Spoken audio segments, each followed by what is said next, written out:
Hare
जोडी लेकुराचे ओढे बाप करी जोडी लेकुराचे बाप करी जोडी लेकुराचे ओढे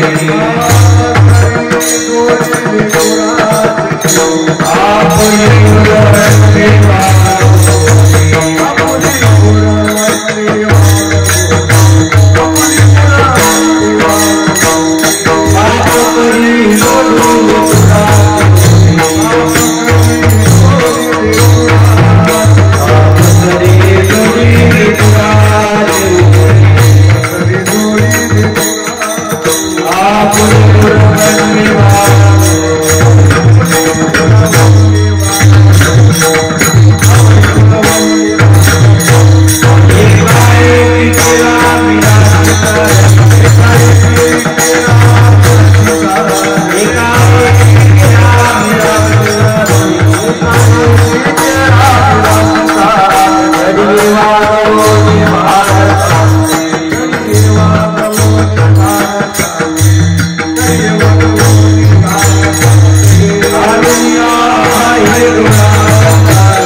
बाप करी जोडी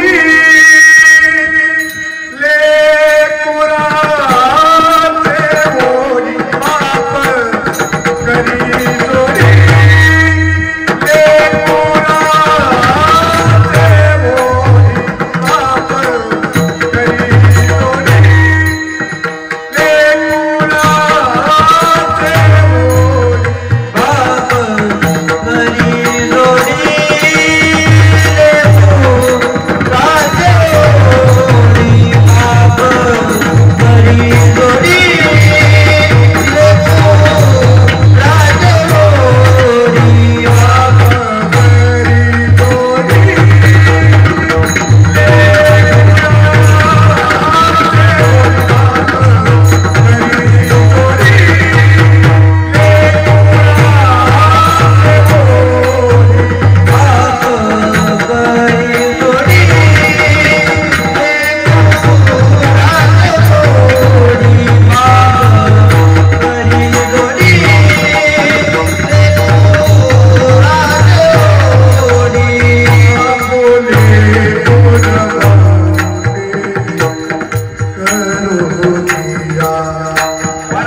भरतानी कडिये भगवान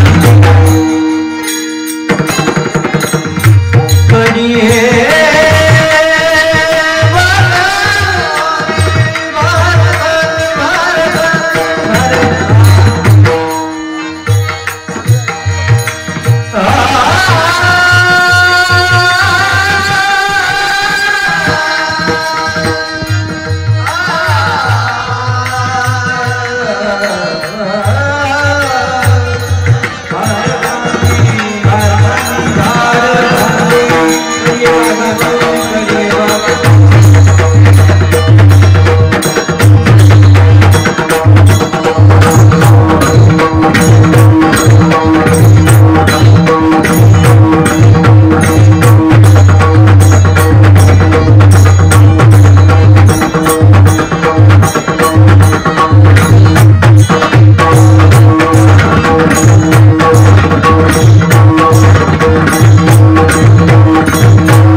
करी जोडी लेकुराची ओढी आपले गुरुवंडी वाळवणी एकाएकी केला मिरासीचा धनी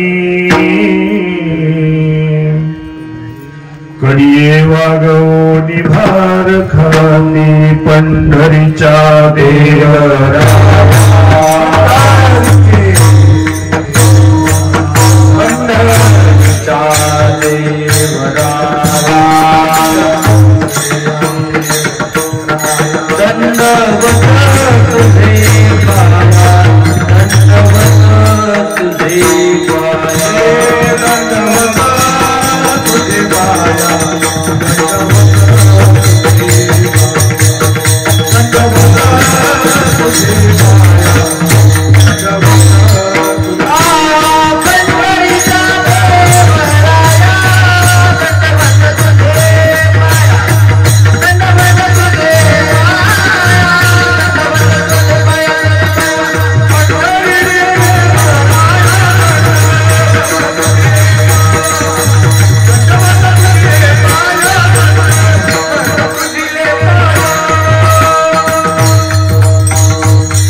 दंडवत तुझे पाया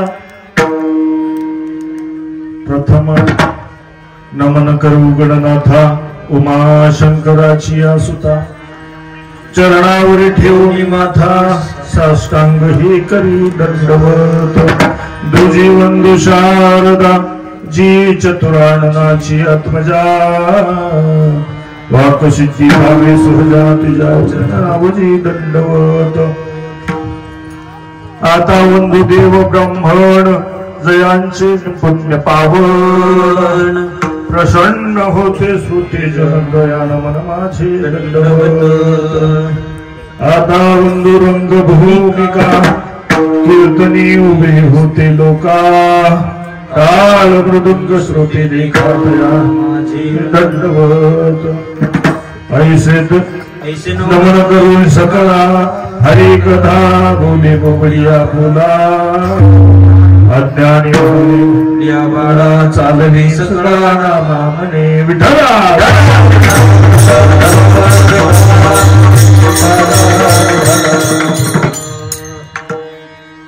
गुरुर ब्रह्मा गुरुर विष्णु गुरुर देव महेश्वरा गुरु हा साक्षात परब्रह्म तस्मै श्री गुरुवे नमः कर्पूर गौरम करुणावतारम संसार सारम भुजगेन्द्रहरम सदा वसंतं दयारविंदे भवं भवामि सहितं नमामि महायोगपीठे तथे भीमरथ्यम् अरवपुण्डरीकायधात्मणीन्द्रं समागत्य तिष्ठन्तमानन्दकन्दं परब्रह्मलिङ्गं भजे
प्रथम नमन दुसरे चरण संताची त्यांच्या प्रपादाने कथेचा विस्तारू बाबाजी सद्गुरु दास तुका ब्रह्मानंदम परम सुखदम केवलम ज्ञानमूर्ती द्वंद्वातीतं गगन सदृशमशाति लक्षणम एकम नित्यम विमलमचलम सर्वादि साक्षीभूतम भावातीतं त्रिगुणरहितं सद्गुरुतं नमामि जयांचे केलिया स्मरण होय सकल विद्यांचे अधिकरण ते जीवंडू ते सद्गुरु चरण ते नमस्कारो मी आता ओम नमो ज्ञानेश्वरा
करुणा करा दया तुमचा अनुग्रह लाभलो पवन झालो चराचरी आता हृदय हे आपुले चौफाळून आपले वरी बैसो पावले श्री गुरुरायांची नमो सद्गुरु तुकया ज्ञान दीपा नमो सद्गुरु सच्चिदानंद रूपा नमो सद्गुरु भक्त कल्याण मूर्ती नमो सद्गुरु भास्कर पूर्ण कीर्ती जिथे ज्ञान विज्ञान संजीव होते जिथे विशेष सामर्थ्य जिथे मानवाला मिळे मोक्ष दाता तुझ्या पायरी श्री सदा नम्र सेवेला सेवा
अहो स्वामी तुझ्या देवा यावरी न करावा अभेरो प्रस्तुत प्रसंग प्राप्त स्थळी प्राप्त समयी खेळकर वस्ती रांजणगाव गणपती पंचक्रोशीतील सर्व भाविक भक्त खेळकर कुटुंबावरती प्रेम करणारे अतोनात प्रेम करणारे सर्व पै पाहुणे अत्यष्ट नातेवाईक या ठिकाणी उपस्थित आहेत पाठीमागं रस्त्याच्या बाजूला उभे असणाऱ्या सर्व माझ्या तरुण बांधवांना विनंती आहे काहीही झालं तरी 12च्या आत आपल्याला कुठे जाता येणार नाही त्याच्यामुळे तुम्ही उभे राहिले काय कीर्तन 12 वाजेपर्यंत आणि खाली बसले तरी कीर्तन 12 वाजेपर्यंत प्रस्तुत प्रसंगी अशा कीर्तन रूपी सेवेकरता ज्यांचं पुण्यस्मरण आपण या ठिकाणी संपन्न करतोय ते खऱ्या अर्थानं या खेळकर कुटुंबाचं एक आदर्श व्यक्तिमत्व खऱ्या अर्थानं एक बाप आणि 1 वर्ष झालं माय बाप्पा हो कैलासवासी तथा वैकुंठवासी हरिभाऊ गेनबा खेळकर यांचं प्रथम पुण्यस्मरण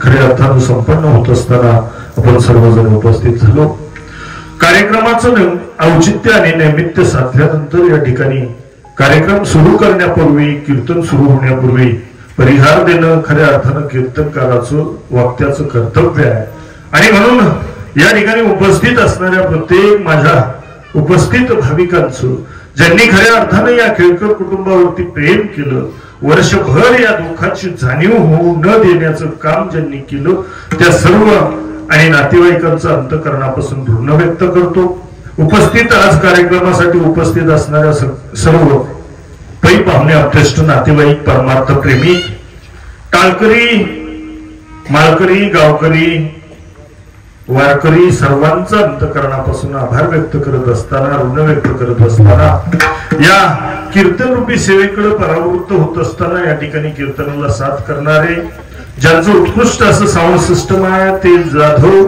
साऊंड सिस्टम आंबळे यांनी खऱ्या अर्थानं उत्कृष्ट साऊंड सिस्टम लावलं आवाजही सुंदर दिलाय तुमच्यापर्यंत पोहोचतोय त्याचबरोबर ज्यांनी खऱ्या अर्थानं ज्यांना तालमणी म्हणून संबोधलं जातं ते आपल्याच गेवराई तालुक्यातले जालना जिल्ह्यातले खऱ्या अर्थानं असणारे परंतु आपल्याच मळाईदेवी वारकरी शिक्षण संस्थेमध्ये आणि शिक्षक म्हणून विद्यार्थ्यांना घडवण्याचं काम करतायत असे असणारे रामहरी महाराज उगले वर्षी ज्यांच्या बोटातून आणि मृदुंग वास्तव आहे.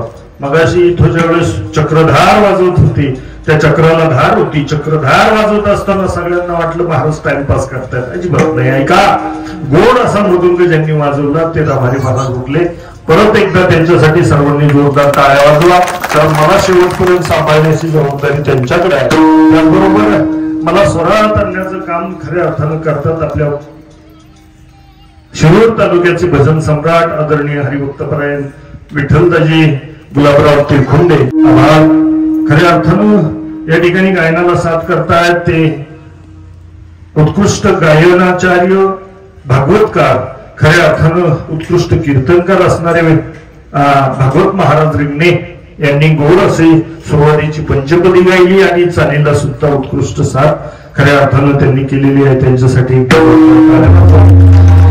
त्यांच्या समावेश त्यांना साथ करणारे गोपीनाथ बाबा गुंजकर, आपल्याच रांजणगावामध्ये व्यवसायाच्या निमित्तानं आली ही सगळी मंडळी, आपल्याला भगवंताने गणपती बाप्पांचा आशीर्वाद आहे.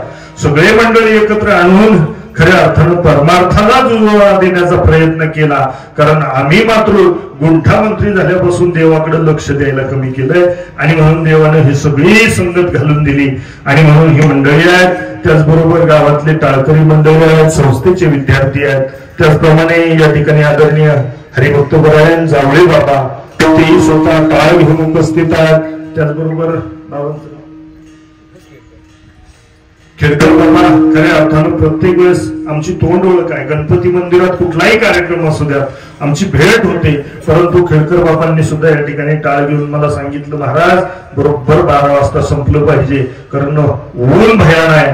परंतु भगवंताची कधी कधी अशी कृपा होते, कधी सावली ऊन सावलीचा खेळ सुरू आहे. असो आपल्याला कीर्तनापर्यंत पोहोचायचंय. आपल्याला या ठिकाणी सुंदर असे सिस्टम आहे, मंडपही छान आहे. अजून पुढे सारखा जागा भरपूर शिल्लक आहे, म्हणजे पाठीमागून आलेल्या पाहुण्यांना जागा मिळेल. या ठिकाणी हे कीर्तन खऱ्या अर्थानं माझ्याकडं देण्याचं ज्यांनी काम केलं त्या कुटुंबातील त्या बाबांचे खऱ्या अर्थानं चिरंजीव सुभाषराव आणि संजय भाऊ दोघांचाही फोन आला. मला म्हणजे महाराज आपल्याला हे कीर्तन सेवा करावी लागेल, परंतु धावपळीच्या दिवाळीची सुट्टी काढलेली होती. आज भाऊबीजेचा दिवस आहे. हे निमित्त जर लक्षात आलं माय बापा हो आज भाऊबीज आहे आणि असून सुद्धा मग म्हटलं हरकत नाही. परंतु भाऊबीजेचं जर गणित पाहिलं आजचं दिवस जो आहे तो अति पवित्र आहे. वास्तविक पाहता 1 वर्षापूर्वी ह्याच घरी आलो. या बाबांना नानांना भेटण्यासाठी आल्यानंतर लक्षात आलं की नानांची प्रकृती ज्यावेळेस थोडीशी मंदावली होती, खालावली होती, जेवण जात नव्हतं. परंतु सगळं भाऊबीजेचा कार्यक्रम उरकला, आलेल्या बहिणींना घरी पाठवलं आणि मग संध्याकाळी 5 वाजता सगळं शांत झाल्यानंतर आणि खऱ्या अर्थानं नानांनी देह ठेवला. हे पवित्र काम खऱ्या अर्थानं नानांच्या जीवनामध्ये वयाची जवळजवळ 82-83 वर्ष जीवन जगत असताना, अखंड कष्ट करत असताना आपण पुढे जाऊन त्याच्यामध्ये आणि विचार करणार आहोत. परंतु त्यांच्यामुळं तुमच्या सर्वांच्या दर्शनाचा आलेला योग आहे. या ठिकाणी हे कीर्तन आपल्याला कधीही पाहता यावं. आयुष्यभर आपल्याला हे कीर्तन काय झालं, बाबांचं पुण्यस्मरण आणि साजरं होत असताना त्याची रेकॉर्डिंग करण्यासाठी खऱ्या अर्थाने ईश्वरी रॉकस्टार युट्यूब चॅनलचे सर्व रामभाऊ जोरवेकर या ठिकाणी उपस्थित आहेत. आपलं कीर्तन शूट होत आहे म्हणून प्रत्येकाला विनंती करतो की ते चॅनल शोधा, त्याच्यावरती लाईक आणि सबस्क्राईब करा.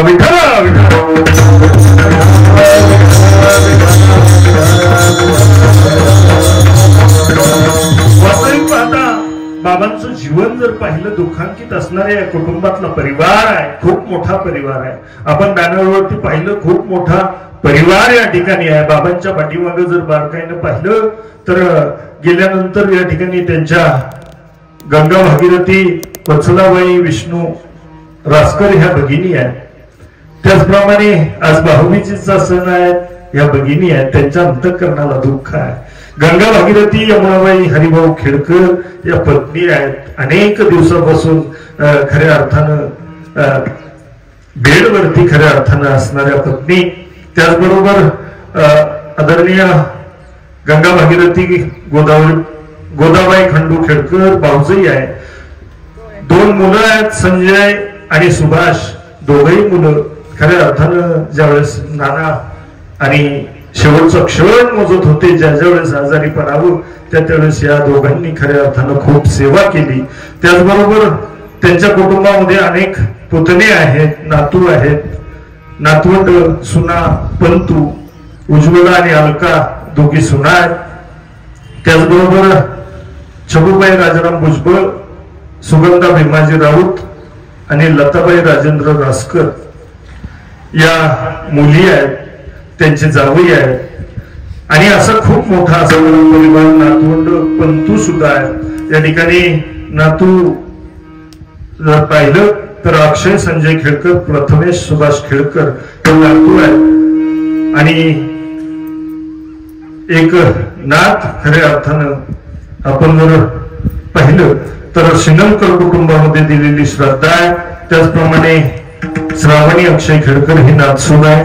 असा मोठा नातवंड अजून पुतणे आहेत. कारण एक व्यक्ती गेल्यानंतर त्याच्या संबंधाने असणारी अनेक मंडळी असतात आणि एक व्यक्ती गेल्यानंतर त्याच्या संबंधाने तो कोणाचा तरी मामा असतो, कोणाचा तरी काका असतो, कोणाचा तरी अनेक नात्या संबंधाने गुंफलेलं हे शरीर आहे. आणि म्हणून या शरीरावरती विचार करत असताना जगतवंदनीय जगद्गुरु देहू निवासी तुकोबराया आजच्या कीर्तनरूपी सेवेसाठी निवडलेल्या अभंगातून तुम्हा आम्हाला वर्णन करत असताना, तुमचा आमचा मार्गदर्शन करत असताना, या संसारामध्ये गुंतलेल्या जीवाला या दुःखापासून वंचित करण्यासाठी काय करावं लागेल आणि या जगामध्ये आल्यानंतर ज्याच्यासाठी हे सर्व सुरू झालं, वास्तविक पाहता आपल्याला विश्वास बसत नाही. या सृष्टीमध्ये तुम्हा आम्हाला ज्यांनी पाठवलं, या सृष्टीमध्ये तुम्ही आम्ही आलो, खऱ्या अर्थानं ज्याचं निमित्त बनवलं, देव जरी कर्तृत्ववान असेल, कर्ता जरी भगवान परमात्मा असेल, अकर्तुम अन्यथा शक्ती, अकर्तुम शक्ती जरी भगवंताची असेल, तरी इथं मात्र तुम्हा मला या विश्वामध्ये, या जगतामध्ये, या शरीराला आणण्यासाठी कुणीतरी असावं लागेल. आणि कुणीतरी का असावं, कुणीतरी असण्यासाठी कोण असावं म्हणून विचार केला. भगवंताने स्वतः अवतार कार्य धारण केलं. आई म्हणून तुमच्या आमच्या आयुष्यात आला, बाप म्हणून तुमच्या आमच्या आयुष्यात आला. नवे नवे खऱ्या अर्थानं या हिंदू सनातन धर्मामध्ये तुम्ही आम्ही 3 देवता मानतो. त्याच्यामध्ये मातृदेवो भव, पितृदेवो भव, आचार्य देवो भव. ऐका, त्या भगवान परमात्म्याकडे जाण्यासाठी मृदू असणारं हृदय महत्वाचं आहे. आणि म्हणून त्या अंतःकरणापासून, त्या काळजानं त्या भगवान परमात्म्याची सेवा करत असताना या कुटुंबामध्ये बाप नावाचं, आणि गणितच्या वेळेस तुकोबरायांच्या लक्षात आलं की हा बाप कमी काबड कष्ट करत नाही. कष्ट करत असताना बापाला प्रत्येकाला वाटतं की आयुष्यामध्ये आल्यानंतर काय करावं. तुकोबरायांच्या जीवनामध्ये आल्यानंतर तुकोबरायांनी बऱ्याच वेळा ती गोष्ट लक्षात आली. अरे आई आई तर सगळे म्हणतात, आई प्रेम करत असताना संसारामध्ये आपल्याला प्रेम देते, परंतु बाप मात्र जर दुर्लक्षित झाला तर मग मात्र उपयोग होणार नाही. म्हणून तुकोबराया म्हणतात तो सुद्धा महत्वाचा आहे. कारण बाप करी जोडी, लेकुराचे ओढी, आपुली कुरवंडी वाळवणी. वास्तविक पाहता बाप काय करतो, स्वतःचा विचार करत नाही. अखंड आयुष्यभर तो फक्त आपल्या लेकरासाठी जगत असतो. मायबाप तो जगत असताना आपल्या शरीराची कुरवंडी करतो, शरीराचं विचार न करता खऱ्या अर्थानं त्या लेकरांसाठी जगणारा तो बाप. हो, तो बाप जर बारकाईनं पाहिला तर काय करतो. तुकोबराया म्हणतात बाप करी जोडी, लेकुराचे ओढी, आपुली कुरवंडी वाळवणी. एकाएकी केला मिराशीचा धनी. हो, एकाएकी केला मिराशीचा धनी, कडिये वागवणी भार खांदी. अरे त्याला कडेवरती वागवतो, खांद्यावरती वागवतो. लेकराला मोठं करण्याचा प्रयत्न आणि प्रयास करणारा तो बाप. आणि तो मात्र जर दुर्लक्षित झाला, तो जर लक्षात आला नाही तर मग मात्र मायबापा उपयोग होणार नाही. आणि म्हणून तुकोबराया म्हणतात की देवनिया घालोनिया पाहे डोळा अलंकार, डोळ्यामध्ये अलंकार घालून खऱ्या अर्थानं तर बापानं पाहावं. ठेवी दावी वार थोर करुनिया. वास्तविक पाहता त्या लेकराला आणि त्या लेकराला ठेवी दावी थोर करुनिया. दिसता ठेवतो असं नाही, या जगाला दाखवतो, थोर करून टाकण्याचं जे कार्य आहे ते मात्र बाप करत असतो. एकाएकी केला मिराशीचा धनी, कडी ये वागवणी भार खांदी. तुका म्हणे नेदी गांजो आणि कासी. आता मात्र तुका म्हणे नेदी गांजो आणि कासी. उदार जीवाशी आपुलिया.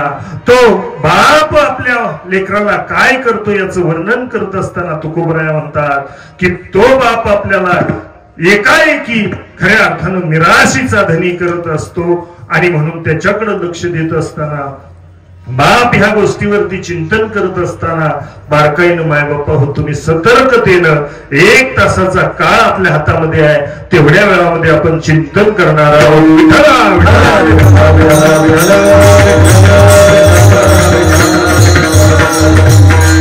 आयुष्याचे आयुष्य गेलं तरी बाप या शब्दावरती महाराज आणि चिंतन होणार नाही एवढा मोठा विषय आहे. परंतु बऱ्याच वेळा आपण पाहतो की आईचं चिंतन, आईवरती विषय आणि खऱ्या अर्थानं मांडत असताना बारकाईनं जर पाहिलं तर आईवरती अनेक काव्यकारांनी व्याख्या केली. परंतु तुकोबराया म्हणतो, तुकोबरायांच्या जीवनामध्ये तुकोबरायांच्या मुखातून सहज निघालेली अमृतवाणी. तुकोबराया म्हणतात बाप इथंच सांगितलं नाही. बापाचं जर गणित पाहिलं तर तुकोबरायांना जाणीव झाली की त्या बापानं सद्मार्ग दाखवला, त्या बापानं जीवनामध्ये तुमच्या आमच्यासाठी पराकाष्ठा केल्या. वास्तविक पाहता हा संसाराचं जर गणित पाहिलं तर तुम्ही आम्ही ज्या संसारामध्ये आलो, इथं आल्यानंतर प्रयत्न जर केले, प्रयत्न करत असताना आपण पाहतो, आपण जर बारकाईनं चिंतन केलं माय बाप्पा हो, तर आपला असणारा पंजोबा, आजोबा, वडील यांचे पराकाष्ठा आहे. प्रयत्न करतात कशासाठी? आपल्या पंजोबाला वाटत होतं आपल्या मुलाला दुःख होऊ नये, हो त्याचं कल्याण व्हावं म्हणून त्याने कष्ट केलं. पंजोबाने कष्ट केलं, आजोबालाही कष्ट करावं लागलं. आजोबाने कष्ट केलं आपल्या वडिलांना कष्ट होऊ नये म्हणून, नाही का? तेच केलं आपल्या वडिलांनी आपल्या मुलाला, म्हणजे आपल्याला कष्ट होऊ नये म्हणून. आणि आम्ही मात्र मागं वळून बापाकडे पाहत नाही, आम्हाला वाटतं आमच्या मुलांना कष्ट होऊ नये. अशी अनेक जणांची कडी गेली. कोण कोण गेलं?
महाराज म्हणतात आजा गेला, आजा गेला पंजा गेला, बाप मसना गेला ना तू पण तू देखत देखत ना तू पण तू तो इथैसा झाला. ऐका माय बाप्पा हो, आयुष्याच्या वाटेवरती जर तुम्ही आम्ही पाहिलं तर बारकाईनं लक्षात येईल माय बाप्पा हो तुमच्या हे आयुष्य असंच आहे. अनेक जण गेले, बापानं मात्र पराकाष्ठा केली. कोणी काय केलं? बाप करतच काही नाही माय बाप्पा हो. बापानं काय केलं? सहज आयुष्यभर केलेल्या कष्टावरती पाणी जर टाकायचं असेल तर कुटुंबामधला मुलगा बापाला म्हणतो तुम्ही आमच्यासाठी काय केलं? एवढा शब्द वापरला की माय बाप्पा हो आयुष्यभर केलेल्या त्याने कष्टावरती पाणी पडतं. ऐका आयुष्याच्या वाटेवरती अनंत कष्ट करत असताना नानांच्या जीवनामध्ये जर पाहिलं तर परिस्थिती प्रतिकूल होती, अनुकूल नव्हती. संसाराला अनुकूल परिस्थिती नसताना सुद्धा या 2 लेकरांचं 3 मुलींचं आणि प्रयत्न करत असताना, त्यांना लहानाचं मोठं करत असताना, शिक्षण करत असताना आहे त्या परिस्थितीमध्ये कधी शेतानं पिकावं, कधी पावसानं झोडावं, कधी पाण्या वाचून आणि खऱ्या अर्थानं दुष्काळ पडावा.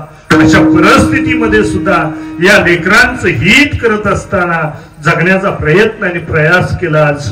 आज बारकाईनं लक्ष द्या. आज खऱ्या अर्थानं भाऊबीज आहे. प्रत्येक भावाला बहिणीकडे जायचंय आणि बहिणीला भावाकडे यायचंय. भाऊबीज आहे. अजून एक गोष्ट जर बारकाईनं पाहिली अशा पवित्र आजच्या दिवसामध्ये आणि वास्तविक पाहता आज आमच्या सद्गुरूंचा जन्मदिवस आहे. हो, सोनियाच्या ताटी उजळला ज्योती, सोनियाच्या ताटी उजळला ज्योती, ओ वाढते भाऊ भावा, तेरा मैत्री गेली तेरा मैत्री गेली सोनियाच्या ताटी उजळला ज्योती, सोनियाच्या ताटी उजळला ज्योती, ओ वाढते भाऊ भावा, मेरा बकराची मेरी माया, मेरा बकराची मेरी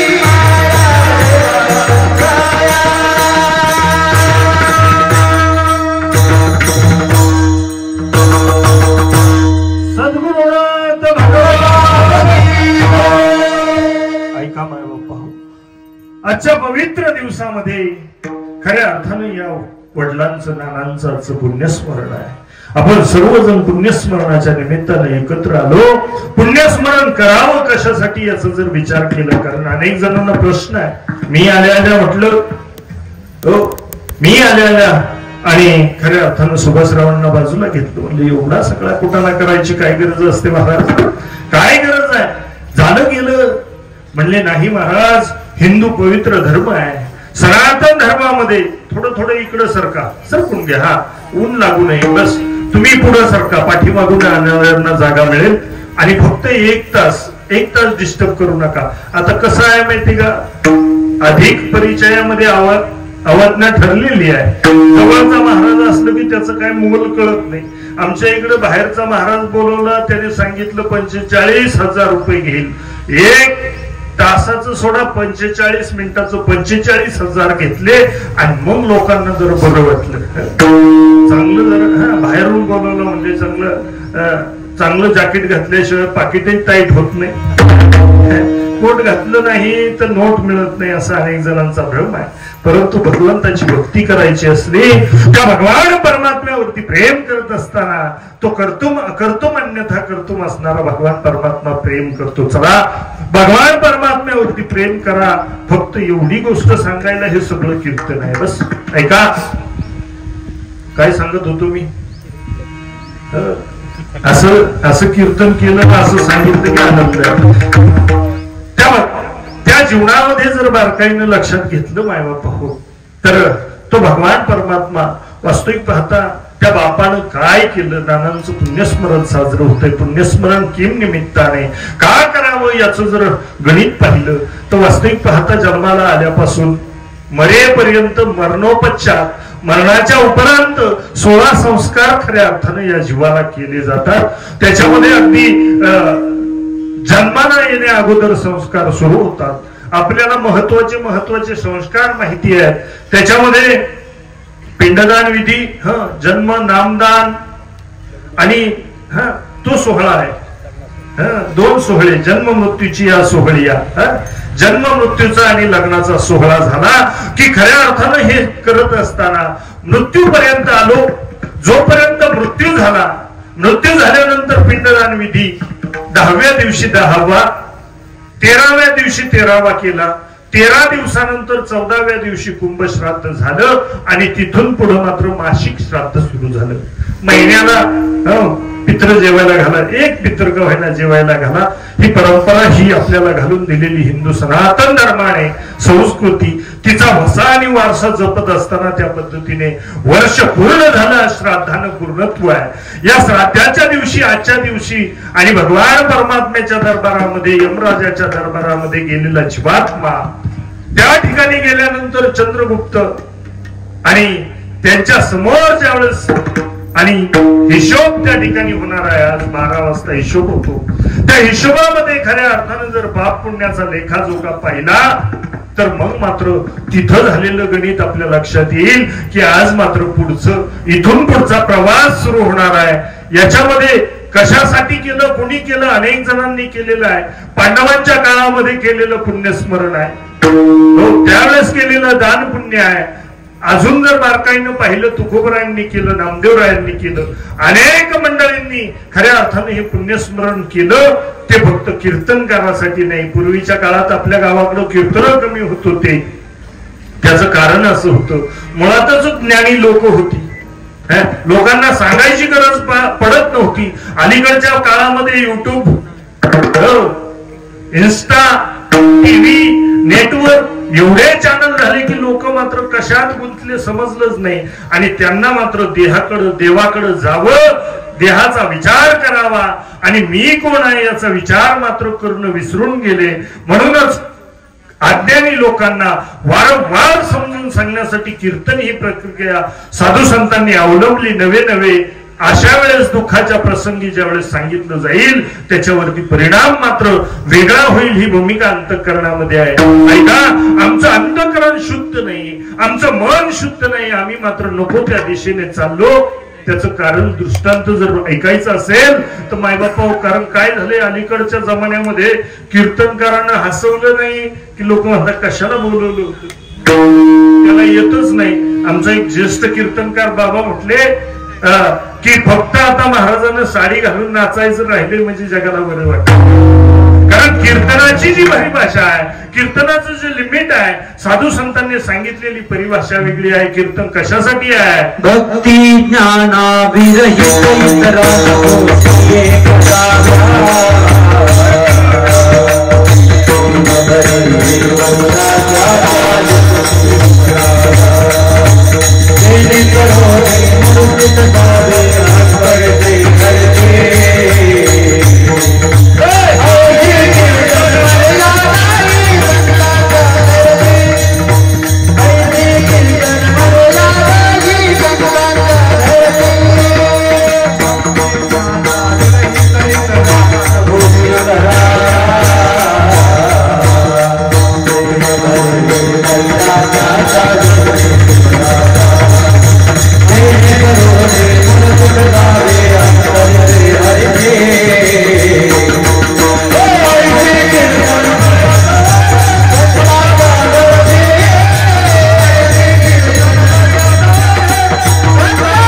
ज्ञानाविरहित इतरा गोष्टी न कराव्या, प्रेम भरे वैराग्याच्या युक्ती विवराव्या, ऐसी कीर्तन मर्यादा हे संताच्या शिवर.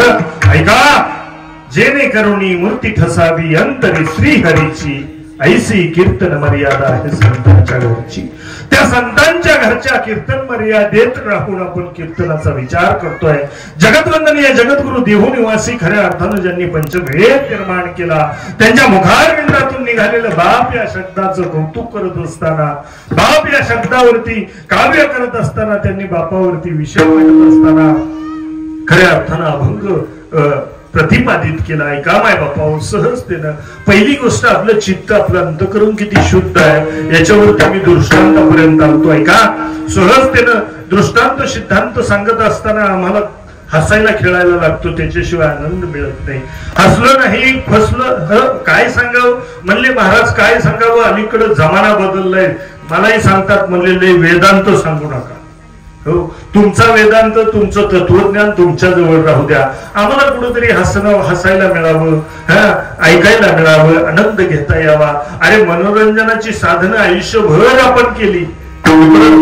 देवाच्या वाडीत मंगला बनसोडेचा तमाशा पाहायला पाय बांबरण्यावरून आम्ही यायचो, ते मनोरंजनाचं साधन आहे. पण इथं मात्र कीर्तनात आल्यानंतर मनाचा निश्चय व्हावा, निर्धार व्हावा आणि भगवंताला सुद्धा तेच मागावं जे तुमच्या आमच्या हिताचं आहे. भगवंताला विचारावं, संतांना विचारावं, काय मी उद्धार पावे, काय मी उद्धार.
एकदा टाळ्या वाजवा. हा असं गोड गायलं की बा वयस्कर आहे, वारकरी चाली ऐकायला मिळणं दुरावस्था आहे, गोड चाली ऐकायला मिळतात. असो आपण कीर्तन म्हटलं की टाइमपास मनोरंजनाचा विषय नाही आहे का. वेळ आपल्याकडे कमी आहे, कमी वेळामध्ये आपल्याला जास्त रणही ओहरही कमी आहे, रण जास्त काढायचे असो. परंतु मायबापा सहजतेने अलीकडचा जमाना म्हटले महाराज. काल परवा दिवशी एका हॉटेलला जेवायला गेलो. हॉटेलला अलीकडचा उपवास सोडायला सुद्धा आम्ही हॉटेलचा जमाना आहे. मंडळी म्हणजे स्वयंपाक करायचा त्रास नको, बोनस मिळाला चला हॉटेलला. काय सापड मिळालं माहित नाही, परंतु हॉटेलचा जमाना आहे. काय काय हॉटेलमध्ये प्रकार आले तुम्हाला सांगू. वेगवेगळे, कुणी व्हेज, कुणी नॉन व्हेज, कुणी काय अनेक प्रकार. अलीकडच्या काळामध्ये तर स्पर्धा लागली मी कशाचं टाकू. 50% आलं महाराज. मला कळत नाही त्याच्यात 50% कमी गेल्यावर तुम्हाला काय देतील. एक जणाने शक्कल लढवली. रांजणगावच्या खालदाकल्या बाजूला एक जणाने नवीन हॉटेल टाकलं. म्हणले काय करायचं. म्हणले गिऱ्हाईक येत नाही. त्याला कोणीतरी सांगितलं, म्हणले एक काम करा, बोर्डवर ऍडव्हर्टाईज करा, आता जेव्हा आजोबाला जेवायचं, नातवानं पैसे द्यायचे. बिल द्यायची भानगडच नाही म्हटले, जेवून यायचं, नातू पैसे देईल. किती आनंद वाटला. पळत पळत एक जणाला खाऊ गदडा माझ्यासारखा होता, पळत पळत हॉटेलमध्ये गेला. लागल ते खाल्लं. बिल 2000 रुपयाचं मिळालं. म्हणले नातू देईन ना. म्हणले हे तुमचं नाही महाराज, तुमचा आजोबा येऊन जेवून गेला होता.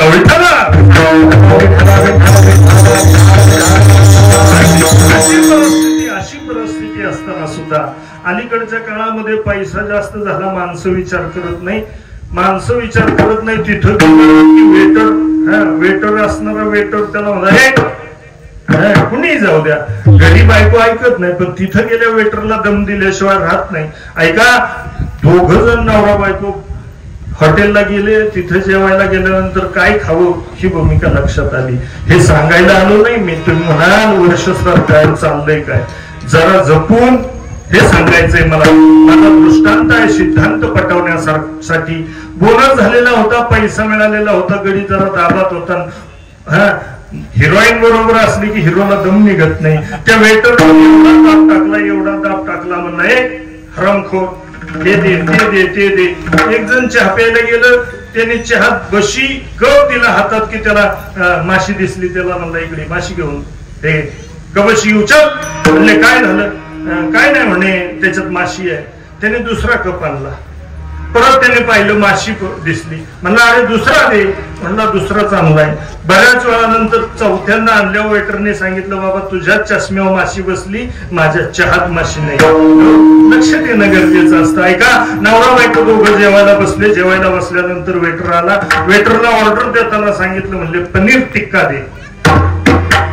पनीर टिक्का भाजी आवडती बऱ्याच जणांना. पनीर टिक्का मागितलं, वाट पाहायला लागलो. बराच उशीर झाला. पैसे खिशात उड्या मारत होते. म्हणला अरे अजून येत नाही.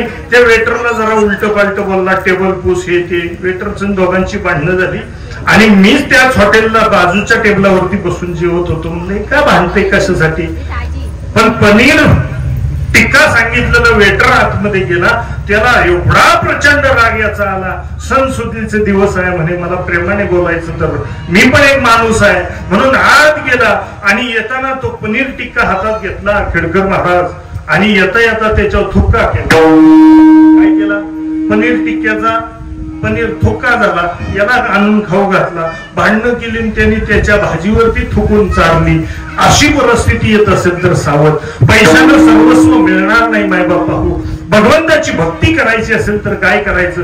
एक IAS अधिकारी तुमच्या गावाला फिरायला आला. दिवाळीची सुट्टी होती. पाठीमाग पोलिसांची गाडी, समोर पोलिसांची गाडी. IAS अधिकारी ऐकून असाल तर IAS अधिकारी खेड्यात फिरायला आला. दिवाळीची सुट्टी साजरी व्हावी. स्वतःच्या गाडीमध्ये दोघच नवरा बायकून तिसरा ड्रायव्हर. पाठीमाग पोलिसांची गाडी आहे, पुढे एक सिक्युरिटी गाडी आहे. दोन्ही गाड्यांच्या मध्ये गाडी चाललेली आहे. कुठेही थांबायचं म्हटलं की पुढची मागची गाडी पहिली थांबवायची, मग साहेब थांबवायचे. असा प्रवास सुरू असताना रांजणगावच्या गणपतीचं दर्शन घेतलं आणि सांगवी बाजूला अष्टविनायक करत असताना गाडी निघाल्यानंतर सांगवीच्या रानात गेल्यानंतर एक छोटीशी विहीर दिसली आणि विहिरीच्या बाजूला बाजरीचं शेत आहे. त्या शेताजवळ गेल्यानंतर साहेबाची गाडी थांबवायला सांगितली. गाडी थांबवल्यानंतर साहेब बाहेर गेले. पाहिलं तर त्या झाडांच्या कडेला एक छोटस घरट आणि बनवलेलं होतं. घरट कोण बनवतं? सुगरणींनी घरट बनवलं होतं. ऐका, त्या सुगरणींनी बनवलेलं घरट मॅडमनी पाहिलं, म्हणजे माझा केवढ्या कोटीचा फ्लॅट आहे, पण त्याच्यामध्ये असं घरट जर असलं तर किती आनंद होईल. आता घरट जे बांधणारी सुगरण आहे ती मूळची सुगरण असते. इंजिनियरच्या पुढचं डोकं आहे. तिने येडीच्या मध्ये मध्यावरती बांधलेलं ते बनवलेलं घरट आहे. ड्रायव्हरने प्रयत्न केला. ड्रायव्हर बाबूंची ढेर वाढलेली आहे, त्यांना काढणं ते कठीण होतं. ऐकून घ्या, लक्ष देऊन ऐकलं तर तुमच्या लक्षात येईल. ड्रायव्हरला शक्य होईना, साहेब मात्र हात लाविना. काय करावं म्हणून एक पोरग असं गुरवळीत होतं. पळत पळत त्या हात मारली. अरे त्या गुराख्याला बोलवा, त्या मुलाला बोलवा. त्या मुलाला बोलवलं. साहेबांनी खिशातून कोरी 100ची नोट काढली. बाळा ते असणारं घरट तोडून देशील काय? ऐका, त्या मुलानं सांगितलं, साहेब मी देऊ शकत नाही. आपल्यासारखं असता तर म्हणला असता, साहेब मी काही करतो, उडी मारतो. आम्ही बरीच घरटी तोडली. बरेच पाहुणारे कार्टे काय करतात, उडी मारता मारता घरट तोडून पाण्यात पडतात. अनेक जणांचा प्रयत्न. त्याने साहेबांनी सांगितलं, बाबा 500 देतो, आता तरी देशील का? ड्रायव्हरने विनंती केली. कुणीही काही केलं तरी त्याने सांगितलं. अनपढ अशिक्षित असणार ते लेकरू ज्यावेळेस नाही म्हटलं त्यावेळेस साहेबाला राग आला. अरे मी जर बोललो तर जिल्हा हादरतो. जिल्हा अधिकारी पासून तर प्रत्येक जण आमदार खासदारांच्या अंगावरती काटा येतो. हे पोरग माझं ऐकत नाही. साहेबाला राग आला. IAS अधिकारी आहे आणि राग आल्यानंतर आता इथं रागाने चालणार नाही म्हणून त्याला जवळ घेतलं. बाळा का देत नाहीस ते घरट? अरे मॅडमने मागितलंय राजहट्ट, बालहट्ट, श्रीहट्ट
दुष्काळ तयार. त्या भगवान परमात्म्याला फक्त प्रेम लागतं. माय बापा प्रेम. आणि या जगामध्ये संत महात्म्यांनी सांगितलं, बाबा रे हे सगळं करत असताना तुम्हाला त्या भगवंताकडे जायचंय. ऐका, त्या भगवंताकडे जाण्यासाठी पुण्य असावं लागेल. कोणाच्याही घरी हे सगळं होत नाही. आपण अनेक वेळा भजनात ऐकलं, भाग्यवंता घरी भजन पूजन, त्याची वाट बाहेर गुणंदन, कोणाची वाट पाहत नाही. तुम्ही आम्ही भाग्यवंत व्हावं, पुण्यवंत व्हावं. तुम्हाला मला जर पुण्यवंत व्हायचं असेल, पुण्य कशाने होतं म्हणजे कीर्तनात बसून पुण्य होणार नाही. अरे कीर्तन ऐकावं लागेल आणि कीर्तन ऐकल्यानंतर कीर्तनासारखं वागावं लागेल. साधू संतांनी सांगितलं देवाला काय आवडतो तसं जर तुम्ही आम्ही वागलो तर मग मात्र पुण्य झालं शिवाय राहणार नाही. एवढंच नाही तर एक सोपं सूत्र आहे पुण्यवंत होण्याचं. काय आहे? पुण्यवंत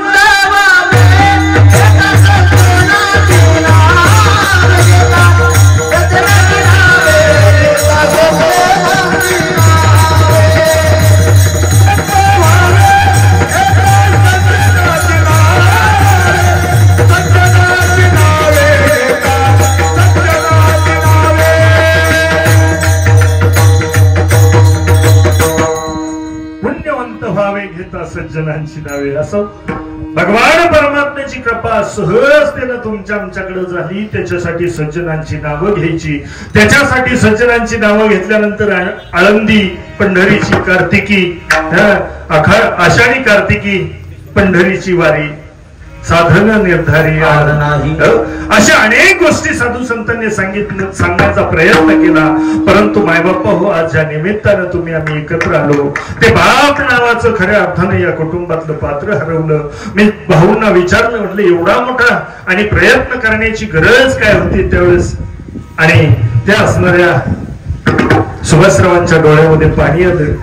टपकन पाणी आल्यानंतर त्यांच्या अंतःकरणातला भाव प्रकट झाला. म्हणे, महाराज, जे नानांनी आमच्यासाठी आयुष्यभर कावड कष्ट केले, जे प्रयत्न केले, त्याचं जर गणित पाहिलं, वर्षानुवर्ष खऱ्या अर्थानं मी स्वतः पाहिलं. सुनांनी लेकासारखी खऱ्या अर्थानं त्यांची मुलगी आहे अशा भावानं सेवा करण्याचा प्रयत्न सुनांनी केला. आणि म्हणून आजही आई ज्या वेळेस कॉटवरती आहेत, त्यांची सेवा करण्याचा प्रयत्न खऱ्या अर्थानं सुना करतायत. बऱ्याच वेळा ऐकलं होतं मी की अनेक जण आणि सांगत होते की आई वडिलांना सुनांचा मात्र त्रास असतो, सासू सासऱ्यांना सुना सांभाळत नाही, मुली सांभाळतात. परंतु ती सुद्धा अलीकडच्या काळामध्ये गोष्ट जर पाहिली तर मुली सुद्धा सांभाळतील की नाही हा संशय आहे. परंतु या कुटुंबामध्ये मुलींपेक्षाही चांगलं संस्कार खऱ्या अर्थानं त्या आईवडिलांना सांभाळण्याचा, सासू सासऱ्यांना सांभाळण्याचा प्रयत्न केला. त्याच्यात मुली कमी आहेत असं मला म्हणायचं नाही. परंतु खऱ्या अर्थानं चांगली सेवा करत असताना 1 वर्षापूर्वी ज्यावेळेस नानांचं जाणं झालं, 2-3 वेळा आम्ही एकत्र येऊन बसलो, नानांशी बोललो. त्यावेळेस ज्यावेळेस आजारी होते त्यावेळेस नानांनी अनेक वेळा सांगितलं, अनेक जीवनामध्ये असणारे अनुभव व्यतीत करत असणारा, तो अनुभव संपन्न असणारा महात्मा, आईची, काळ्या आईची सेवा करत असताना, इमाने इतबारे सेवा करत असताना खऱ्या अर्थानं निष्कलंक निष्कपट जीवन जगलेला तो महात्मा ज्यावेळेस जातो त्यावेळेस, आणि खऱ्या अर्थाने ही दोन्ही लेकरं म्हणतात की आयुष्यभर आमच्यावरती केलेले संस्कार, आमच्यावरती केलेलं प्रेम जर बारकाईनं पाहिलं, वास्तविक पाहता बाप श्रीमंत आहे की गरीब आहे हे महत्वाचं नाहीये. तुमचा आमचा बाप श्रीमंत आहे की गरीब आहे हे महत्वाचं नाही. तो बाप आमच्या आयुष्यात आहे ही श्रीमंती आहे हे महत्वाचं आहे. याच्या पलीकडे जर जाऊन पाहायचं असेल मायबाप हो, ऐका, बारकाईनं जर पाहिलं तर आई नावाचं प्रमाण पाहिल्यानंतर बऱ्याच जणांना ऐकायला मिळतो, सबसे बडी है माँ जग में, सबसे बडी है माँ. आई म्हणून महत्वाचं आणि पहिलं प्राधान्य आईला दिलं. मातृदेवो भव 2 नंबरचे वडील आहेत. पण वडील मात्र या काळाच्या पडद्याआड जात असताना बारकाईनं लक्षात जर घेतलं तर आई आयुष्यभर आपल्या लेकरावरती प्रेम करत असताना, आपला स्वार्थ साधत असताना, मुलाला संस्कार लावण्यासाठी प्रत्येक गोष्टीला आई बापाला आड करत असते. अरे काहीही केलं बाळा, अभ्यास केला नाही तर बाबा मारतील, बाळा हे खाऊ जर खाल्ला नाही तर बाबांना नाव सांगेल, बाबा मारतील. आणि बाबा बाबा बाबा करत त्या मुलाच्या अंतःकरणामध्ये एक तयारी होते की बाप म्हणजे माझ्यासाठी माझ्या आयुष्यात आलेला यम आहे. कारण प्रत्येक वेळेस बाप हा चिडका आहे, बाप हा रडका आहे, बाप रागवणारा आहे, बाप मारतो ही भूमिका लक्षात मुलाच्या येते. आणि आयुष्यभर मुलगा बापाकडे जात नाही, बापाजवळ पोचत नाही, बापाच्या गळ्यात बिलकुल कधी मिठी मारत नाही. कारण आयुष्यभर त्या मुलाच्या आयुष्यामध्ये ताप राहू नये म्हणून जगलेला बाप त्या मुलाला आयुष्यभर कष्ट पडू नयेत म्हणून कष्ट केलेला बाप मात्र आसुसलेला असतो. माझ्या मुलानं कधीतरी माझ्या जवळ यावं, मला विचारावं. अरे कशाची अपेक्षा नाही, भाकरीचा तुकडा फेकून जरी टाकला तरी खाणारा तो बाप आहे, फक्त टाकणारा माझा मुलगा असावा एवढी अपेक्षा त्या बापाची आहे. आणि म्हणून रामायणापासून जर पाहिलं तर प्रभू रामचंद्रांचे वडील सुद्धा राजा दशरथ काय करू शकतो बाप याचं जिवंत आणि ज्वलंत उदाहरण जर पाहिलं तर दशरथ राजानं फक्त माझा राम वनवासाला जाणार हा शब्द ऐकला आणि मग मात्र देह त्याग करण्याचा विचार केला. माय बाबा अनेक जीवनामध्ये अनेक संत महात्मे आले. अजून तर सगळ्यात मोठं भगवान श्रीकृष्णांचे वडील ज्यांचं नाव वसुदेव आहे, त्यांनी डोक्यावरती घ्यावं, यमुनेमध्ये धोतार वाहत असणारी ती यमुना, परंतु ज्यावेळेस कृष्णाला भगवंताला डोक्यावरती घेतलं, पाण्यामध्ये मृत्यूचा सामना करत असताना मृत्यूलाही न घाबरणारा तो बाप आहे. तो बाप यमुनेच्या पलीकडे यशोदेच्या घरी आणि नंदाच्या राजवाड्यामध्ये त्या कृष्णाला शांत आपल्या लेकराला पोचवेपर्यंत मात्र धीर सोडत नाही. तो बाप आहे. आणि त्या छत्रपतीने तयार व्हावं म्हणून रात्रंदिवस कष्ट असणारा, मुघलांच्या दारामध्ये नोकरी करणारा माझा शहाजी राजा आहे. बारकाईने जर लक्ष दिलं माय बापा, या महाराष्ट्रातलं सगळ्यात मोठं आणि जिवंत उदाहरण जर असेल तर ते महावैष्णव ज्ञानोबरायांचे वडील विठ्ठलपंत आणि रुक्मिणी मातेने विचार केला, आता मात्र माझ्या या लेकरांची मुंज व्हावी म्हणून आणि प्रयत्नांची पराकाष्ठा असणारा विठ्ठलपंतांनी याच्या त्याच्या दारामध्ये जावं, हात जोडावे. माझं चुकलं, मी घेतला संन्यास, परंतु त्या संन्यासामधून बाजूला होत असताना माझ्या सद्गुरूने दिलेला आदेश पाळला. ही लेकरं झाली, यांना न्याय मिळावा, माणसामध्ये बसून द्यावं, ही अंतःकरणाचा ठाव घेणारी भूमिका अंतःकरणामध्ये जर असेल तर ती विठ्ठलपंतांची आहे. या जगाच्या पाठीवरती ज्येष्ठ आणि श्रेष्ठ याच्यापेक्षा उदाहरण नाही की आपल्या लेकरांसाठी देहांत प्रायचित्त घेणारा बाप जर कुणी असेल तर ते विठ्ठलपंत आहेत. माय बाबा ऐका, याच्यापेक्षा ज्येष्ठ आणि श्रेष्ठ बाप ही व्याख्या राहिली नाही. म्हणून तुकोबरायांच्या लक्षात आलं, तो बाप काय करतो. अभंगाच्या प्रथम चरणात बाप करी लोडी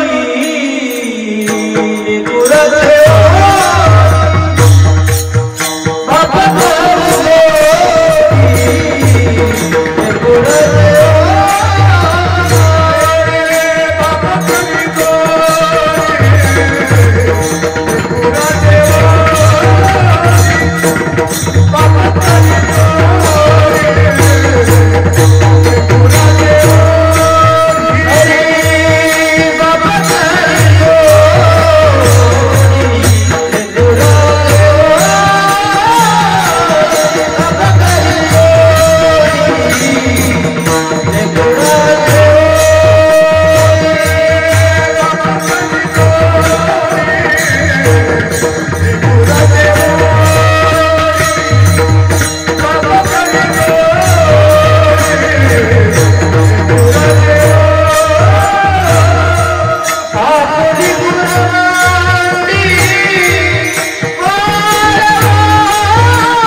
एकाएकी केला मिराशीचा धनी. बाप बाप नावाचं वचन खऱ्या अर्थानं जीवनामध्ये असणार एक व्यक्तिमत्व आहे. बाप करी जोडी लेकुराचे ओढी आपुली कुरवंडी वाळवणी. ऐका मायबापा सहजतेनं त्या विठ्ठलपंतांनी रुक्मिणी मातेनं देहांत प्रायचित्त घेतलं. याच्यापेक्षा जगातलं श्रेष्ठ बाप काय करतो, त्याच्यापेक्षा श्रेष्ठ उदाहरण या जगामध्ये खऱ्या अर्थानं कलियुगामध्ये दाखवून दिलं. बाप आजही काही करू शकतो. स्वतःच्या मुलाला दिलेलं विष प्राशन करण्याची ताकद जर कोणामध्ये असेल तर ती बापामध्ये आहे. माय बापा ऐका, परंतु त्यासाठी प्रयत्नवादी असणारा तो बाप वास्तविक पाहता त्याची एकच इच्छा असते. त्या बापाची एक इच्छा असते की मरणोपराच्छात मी गेल्यानंतर खऱ्या अर्थानं माझ्या लेकरांचं कल्याण व्हावं, माझ्या लेकरांचं हित व्हावं.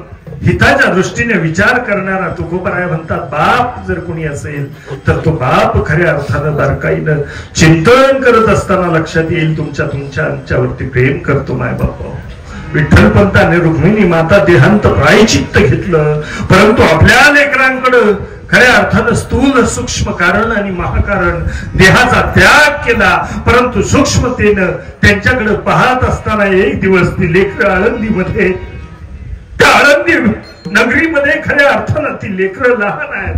दिवाळीचा सण तोंडावरती आलाय, भाऊबीज जवळ आलेली आहे. आज भाऊबाजीचा सण आहे माय बाबा, भाऊबीज जवळ आलेली आहे. सोपान काकांना ज्ञान दादाकडे पाहावं का हो दादा, दरवर्षीप्रमाणे मुक्ताई तुम्हा मला ओवाळील दादा, काय करावं? ज्ञानदादाने सांगावं, सोपाना काळजी करू नको, काहीतरी भगवंताची इच्छा असेल रे. अरे दादा, ती छोटीशी मुक्ती आपल्याला ओवाळते दादा, पण तिच्याकडे ओवाळणी टाकण्यासाठी आपल्याकडे काहीही नाही दादा, काय करावं, काय द्यावं? अरे भिंतीच्या बाहेर त्या झोपडीच्या बाजूला त्या ज्ञानदादाचा आणि सोपान देवांचा चाललेला संवाद ऐकणारी मुक्ती, डोळ्यामध्ये अश्रू आहेत.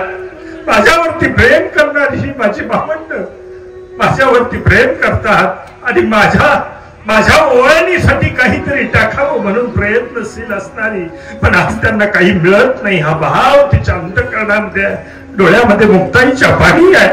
दारामध्ये मुक्ताईने येऊन उभं राहावं आणि येऊन उभे राहून सांगावं, दादा, अरे सोपान दादा, मी तुम्हाला ओवाळणार आहे. तुम्हाला जी काळजी पडली या ओवाळणीला माझ्यावरती, माझ्यासाठी काय टाकावं याचा विचार करू नका दादा.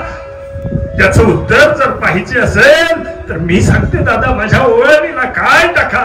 अहो, माझ्यावरून जीव ओवाळून टाकणारी तुमच्यासारखी दोन भावंड आहेत. भगवान परमात्म्याने दिलेली मला ही उच्च कोटीचं बक्षीस आहे. याच्यापेक्षा मोठी ओवाळणी मला काही नको.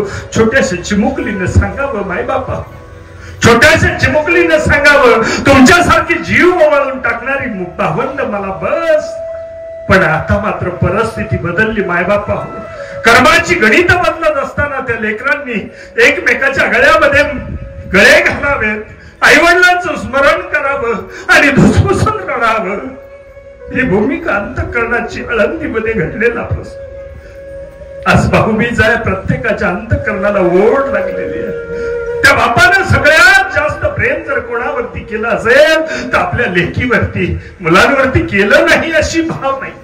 मुलांवरती प्रेम करत असताना सुद्धा थोडस जास्तीच, कारण हे वाढलेलं आपल्या दारामध्ये सांभाळलेली मुलगी एक दिवस दुसऱ्याचं धन होणार आहे आणि आपल्या नावाला कलंक लागू नये म्हणून आयुष्यभर त्या जोगडामध्ये वाहून घेतलेली त्या मुलीवरती प्रेम करणारा तो बाप. अरे नानांना प्रेम, 3 मुली आहेत. संजयला सांगावं, सुभाषला सांगावं, अरे आज भाऊबीज झाली, आज दिवाळीचा सण आहे, त्यांना घेऊन या. दृष्टांत अनेक वेळा ऐकला असाल, परंतु आज भाऊबीजीचा सण आहे. नानांना दिवाळीची आठवण व्हावी.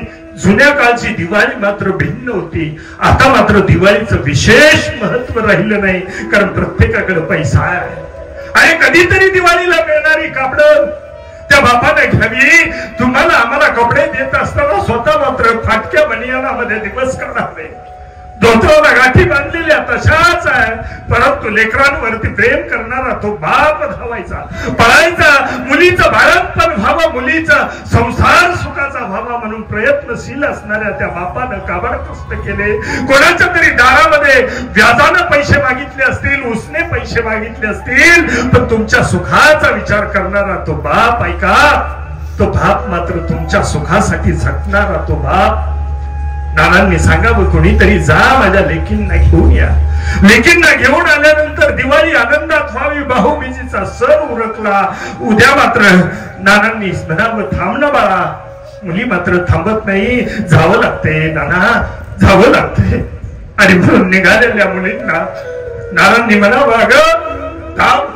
त्याची पार्श्वभूमी जर पाहिली तर ऐका, एक 6 महिने आधीच नानांना एक तंबाखू खायचं व्यसन आहे. मुलांनी दिलेल्या पैशामधून तंबाखू खाणं होत नाही. आता मात्र कोणाला तरी रस्त्यावरती उभं राहावं, एक विडा मागावा, मुलांना राग यावा. सुभाषरावनी म्हणावं, का हो नाना, मी पैसे देत नाहीत का, तंबाखू आणून देतो, पण असं कोणाला मागितलेलं मला पटणार नाही, खपणार नाही. नानांनी गप बसावं, पण दिलेले पैसे आपल्या गाठीला वाटावेत. कुठेतरी वळकुटी करून ते पैशांना लपवावेत. अरे कुटुंबामध्ये बापाला घाबरणारी मुलं असतात, पण त्यांच्यावरती प्रेम करणारी मात्र नातवंड असतात. ज्या बापाने आयुष्यभर आपल्या बापा समोर वर्तवण करून पाहिलं नाही, बोलला नाही, त्या असणाऱ्या आजोबाला नातवंड म्हणतात. वाका नातवंडासाठी घोडा झाला, गाढव झाला, खऱ्या अर्थानं त्यांच्यासाठी खेळणारा तो पहिला मित्र त्यांचा मात्र निघून जातो माय बाबा. आणि असा असणारा आजोबा, असा असणारा बाप ज्यावेळेस जातो त्यावेळेस अंतःकरणामध्ये खिन्नता आहे. त्या दिवाळीचा सण जवळ येतो, तंबाखू खात नाही, 2-2 रुपये कमवून जमवून गाठीला ठेवलेला तो बाप दिवाळीच्या सणाची वाट पाहतो. आज भाऊबीजेचा सण झाल्यानंतर दोन्ही भावंडांनी बहिणींना चांगल्या साड्या आणल्या आणि बहीण सकाळी ज्यावेळेस निघालेली आहे त्यावेळेस बहिणीला सांगतो, का ग छकुले, दिदे, ताई, मी तुझ्या बरोबर रस्त्यापर्यंत येऊ का? बहीण म्हणते, नाही नाना, तुम्हाला चालणं होत नाही, आता चालणं होत नाही, जमणार नाही नाना, तुम्ही नका येऊ. पण जास्त हस्त धरल्यानंतर लक्षात येत आहे कोणीतरी नानांना काही बोलत असेल, या घरामध्ये बोलता येत नसेल, म्हणून नाना काहीतरी सांगणार आहेत. काही भूमिका अंतःकरणामध्ये येते आणि नाना एका हातामध्ये लेकीची पिशवी आहे, दुसऱ्या हातामध्ये काठी घेतली, थरथरणारा हात रस्ते चालायला लागले. रस्त्यापर्यंत गेल्यानंतर लेकीनं सांगावं, नाना तुम्ही पाठीमागे जा, मी जाते, आता गाडी येईल नाना, मी जाते, मी चांगली आहे, सुखी आहे. माय बापा ऐका, म्हातारं थांबत नाही, बाप थांबत नाही. एसटी स्टँड पर्यंत चालत जात. बाबा तुम्हाला काही कुणी बोलतं का? नाही ग बाळा, तुमचं बरं आहे ना, मी खरा आहे, बरा आहे, तू सुखामध्ये राहा म्हणजे झालं सांगणारा तो बाप एसटी येईपर्यंत रस्त्यावरती उभा राहतो. एसटी आल्याबरोबर त्या एसटी मध्ये मुलगीने पटपट चढावं, एसटी थांबत नाही. बाबा नाना मी जाते म्हणून सांगणारी ती मुलगी एसटी मध्ये चढलेली आहे. बाबानं पाठीमागून एक पाठीवरती चढावं, हातामधली काठी काढून पडावी, खिशामध्ये ते साचवलेले पैसे घालावे आणि त्या मुलीच्या हातात देताना सांगावं, बाळा, त्या मुलीने सांगावं, नको नाना मला पैसे खूप आहे, भावानं साडी घेतली, दोघांनी 2 घेतल्या, मला पैशांची गरज नाही म्हणणारी ती मुलगी त्या बापानं थरथरणारा हात त्या लेकराच्या गालावरती फिरवावा आणि सांगावं, ताई, छकुले, दिदे, अक्का, पुढच्या दिवाळीला मी असेल तसेल, शेवटची दिवाळी म्हणून समज. हा प्रसंग ज्यावेळेस सुरू आहे, एसटी थांबत नाही म्हणणारी एसटी ड्रायव्हरने गाडी बंद केली. ड्रायव्हरने पाठीमागं पाहिलं, ड्रायव्हरच्या डोळ्यामध्ये अश्रू आहे, कंडक्टर रडतोय, आजूबाजूला बसलेली सगळी मंडळी रडतात, कारण हे नातं मुलीचं आणि बापाचं आहे. असा प्रेम करणारा बाप तुमच्या आमच्यावरती प्रेम करतो माय बाप. आणि ते प्रेम करत असताना कधी त्या प्रेमाची पूर्णता होईल, तो बाप नावाचं पात्र ज्यावेळेस आयुष्यातून निघून जातो माय बाप, त्यावेळेस सर्व दिशा तुमच्या आमच्यासाठी अंधारलेल्या असतात. आणि म्हणून त्या बापानं तुमच्या आमच्यावरती केलेला उपकार अजून एक असा आहे, तो अभंगाच्या दुसऱ्या चरणामध्ये काय की केला मिरासीचा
Yeah.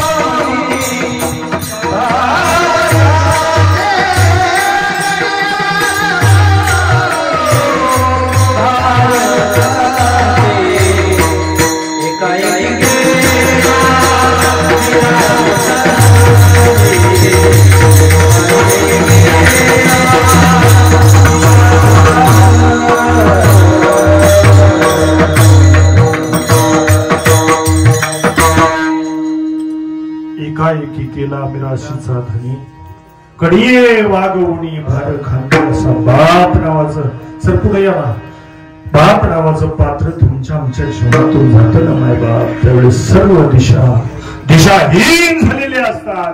जोपर्यंत बाप नावाचं पात्र तुमच्या आमच्या पाठीमागं बसतं तोपर्यंत मला वाटतं आमच्या जीवनात संकट येत नाहीत. हो ऐका तुम्हाला मला वाटतं तुमच्या आमच्या जीवनामध्ये संकट येत नाहीत. खरं सांगू तर बाप नावाचं पात्र तुमच्या पाठीशी असो भक्कमपणे उभं असतं ते तुमच्या आमच्या जीवनात संकट येऊ देत नाही. पण तुम्हाला मला वाटतं संकट येत नाहीत असं बाप नावाचं पात्र ज्यावेळेस मायबापावर जातं. आज मात्र आजच्या दुपारी 12 वाजता त्या चंद्रगुप्त आणि खऱ्या अर्थानं चित्रगुप्त आणि त्या यमधर्माच्या दरबारामध्ये तिथं नानांचा 12 वाजता पाप पुण्याचा लेखाजोखा त्या ठिकाणी मांडला जाणार आहे. मला असं वाटतं की मी एकट्यानं त्यांच्या भक्ती करत असताना त्यांना मिळालेलं पुण्य थोडक्यात असेल पण मी एकट्यानं 10 वेळा टाळ्या वाजवल्या त्याचं जेवढं पुण्य होईल आणि तुम्ही असंख्य या मंडपामध्ये बसलेल्या सगळ्या भाविकांनी जर टाळी वाजवली तर त्या टाळीचं आणि त्या नामस्मरणाचं पुण्य मात्र नानांच्या खात्यावरती जाऊन पडेल आणि मग मात्र यम धर्मालाच काय भगवान परमात्म्याला त्यांना मोक्षाला प्राप्त करावं लागेल. नवे नवे भगवान परमात्म्याला त्यांच्या चरणावरती आणि नानांना मात्र खऱ्या अर्थानं घ्यावं लागेल. म्हणून तुम्ही सगळ्यांनी फक्त टाळ मृदुंग काहीच वाजू नका. फक्त टाळ्यांनी नामस्मरण करू आणि त्या नामस्मरणाने सगळ्यांनी वाजवा. कारण भगवंताच्या दरबारामध्ये तुम्ही आम्ही सगळी लेकरं आहेत त्या भगवान परमात्म्याची लेकरं आहेत आणि म्हणून त्या लेकरांनी मोठ्या अंतःकरणाने टाळी वाजवली की मग मात्र त्या भगवान परमात्म्याला की आल्याशिवाय राहणार नाही. आणि मग नानांच्या साठी का होईना पण तुम्ही आम्ही भक्ती करत असताना प्रेमानं टाळी वाजवणं गरजेचं आहे. सगळ्यांनी हात वरती करा. चला एक टाळी वाजवायची बरं. चला एक जय हो.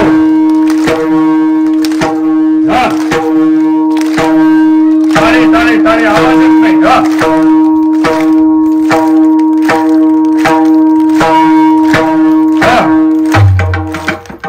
कुमार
आजच्या दुपारी 12 वाजता या धर्माच्या दरबारामध्ये नाना गेल्यानंतर नाना मात्र भगवान स्वरूप होतील आणि या कुटुंबाला परत एकदा त्या भगवंतावरती प्रेम करणाऱ्या जशा साधकाला या भगवंतावरती प्रेम करणाऱ्या एखाद्या भक्ताला सद्भक्ताला साधकाला त्या भगवान परमात्म्याची खऱ्या अर्थानं जशी ओढ लागावी तशी या कुटुंबाला खऱ्या अर्थानं नाना या नावाची ओढ आणि त्यांच्यावरती करत असणारं प्रेम मगाशीच बोलून गेलो. नातवंडांनी खूप नातवंडांच्या जीवनामध्ये आजोबाला शेवटचा मित्र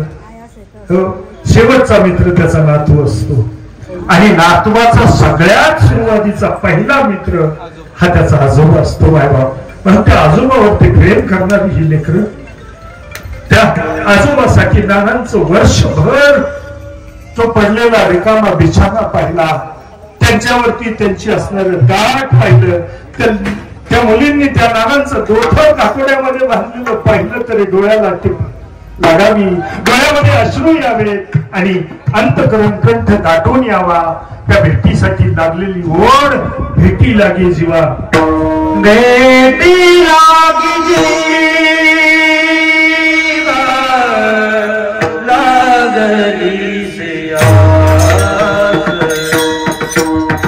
बेटी लागी जीवा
लागली असुसलेली त्या बापाच्या प्रेमावरती, त्या बापाच्या शब्दावरती नितांत प्रेम करणारी ती मुलगी, तिच्या अंतःकरणाला ओढ लागली. भेटी लागली जीवा लागली सियास रे भगवंता, आता तरी मला तू नाना रूपाने मला दर्शन देशील का?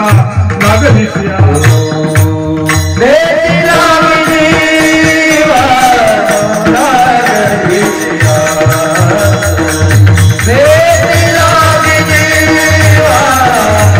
लागली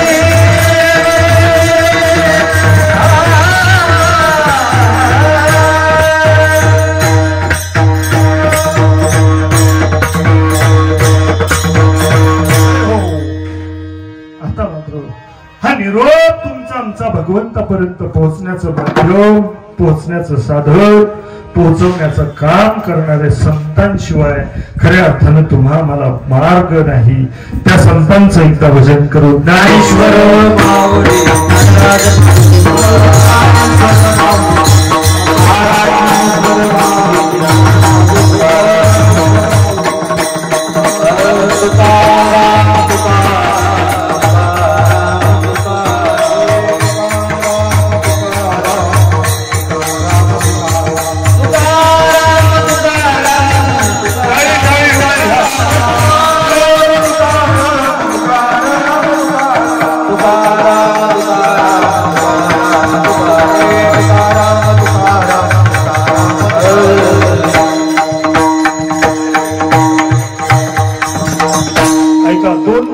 शेवटची भैरवी होईल, त्यानंतर सांगता होईल, शेवटचा अभंग होईल. कुटुंबातल्या सगळ्या मंडळींनी, मुलांनी, मुलींनी, सुनांनी, नातवांनी इथं आरतीची तयारी करून घ्या. तो का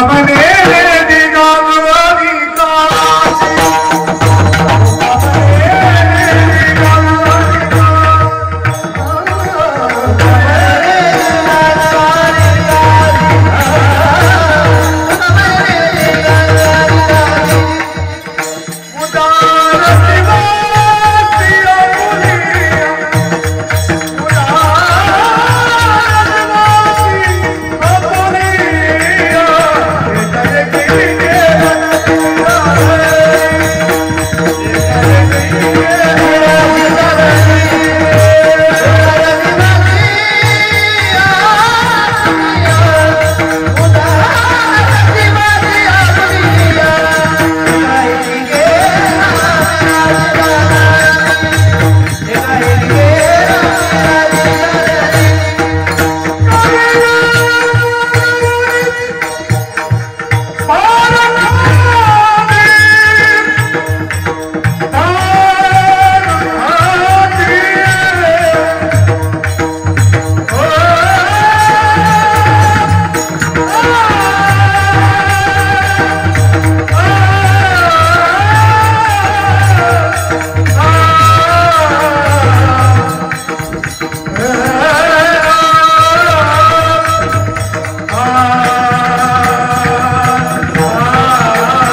चरणांना विंदावरतीनं नतमस्तक होतो.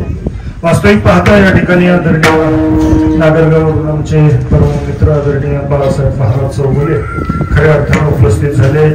नानासाहेब मस्के आहेत, गावातल्या अनेक मान्यवर मंडळी आहेत, कीर्तन साहेबांपासून असतील, दत्तसेठ असतील, अनेक मंडळी या ठिकाणी सगळे मंडळी अगदी परिचयाच्या सगळ्यांचा नाम उल्लेख करणं या ठिकाणी क्रमप्राप्त आहे. परंतु अधिकचा वेळ आपला संपलेला आहे. सर्वांच्या चरणी नतमस्तक होतो. झालेली सेवा बाबांच्या पुण्यामध्ये भर पडावी. आजच्या दिवसामध्ये भगवान परमात्म्याने त्यांना मोक्षाचा राजमार्ग दाखवावा. झालेली सेवा चुकलं मागलं काही असेल तर तो माझ्या वाणीचा दोष आहे. जे काही बरोबर आहे ते सद्गुरूंचं आहे, संतांचं आहे. ते महागणपतीच्या चरणी रामारी महाराज उगले मृदुला वाजवत आहेत. गायनामध्ये भागवत महाराज, गुजकर बाबा, जावळे बाबा, खिडकर बाबा अनेक मंडळी आहेत. आज जी बरोबर माझ्या टाळ वाजवते त्या छकुलीचा आज वाढदिवस सुद्धा आहे आणि असे सगळे मंडळी वाढदिवसाच्या हार्दिक शुभेच्छा. खऱ्या अर्थानं असे अनेक मंडळी उपस्थित आहेत. बोलण्याच्या ओघातून एखादा अपशब्द गेला असेल तर तो माझ्या वाणीचा दोष आहे. जे काही बरोबर आहे ते साधू संतांचा आहे, तो घेण्याचा प्रयत्न आणि प्रयास करा. अजून एक तुमच्या भागाला खऱ्या अर्थानं समाजाने घालून दिलेला असा वारसा आपल्या भागातली लोक मोठी होऊन म्हणून प्रयत्न करताना मी मगाशी बोलून गेलो.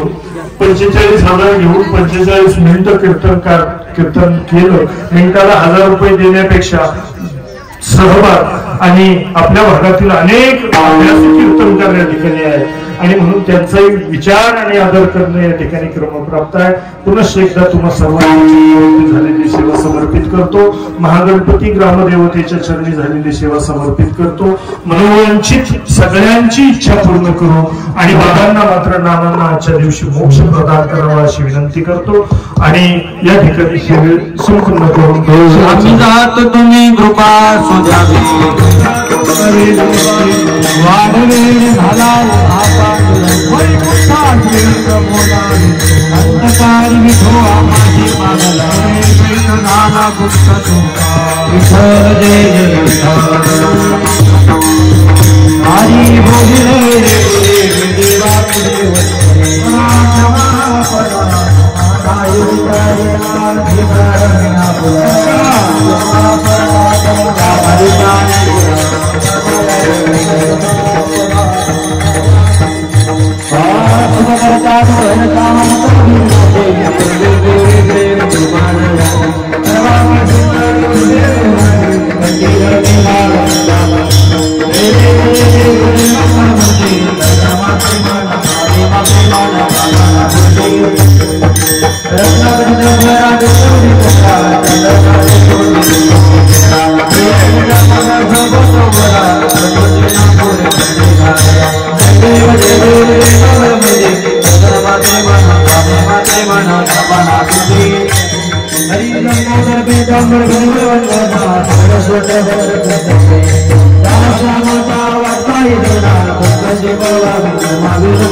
या ठिकाणी सर्वांना विनंती आहे, सर्वांनी खाली बसून घ्या. एक मोजक्या श्रद्धांजली होतील आणि महाप्रसादाचा लाभ